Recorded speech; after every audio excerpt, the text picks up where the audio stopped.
Well, it gives the elites of the United States and Wall Street privileges. They can create money out of thin air and use it to buy valuable things like oil and real estate.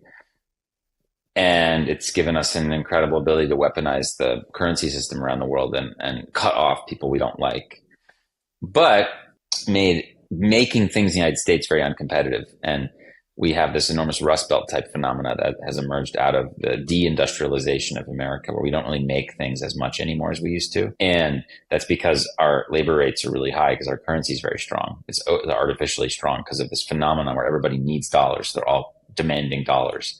If we had an open neutral currency, then we wouldn't have this issue and we wouldn't have this sort of deindustrialization effect. It'll be worse for the 1% in some ways in terms of their ability to have political corruption globally.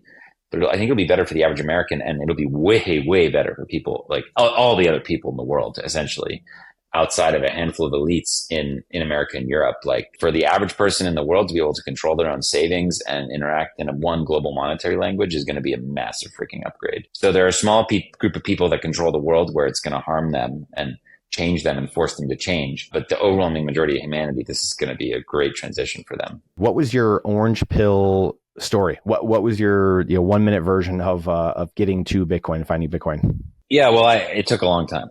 I learned about it initially a long time ago when WikiLeaks posted the Bitcoin address, and for years I kept popping up. People kept yelling at me about it. As Bitcoiners are, they were always like that, right? And I just was not interested. And finally, 2013, 14, 15, 16, people would come take me out to lunch and try to pitch me on it. I just couldn't get through. I thought it was interesting, but I just didn't get it. And then finally, some sort of mix of things, but really I started to look at Andreas Antonopoulos' stuff. And I think he's really the person who helped me see it the way I see it today.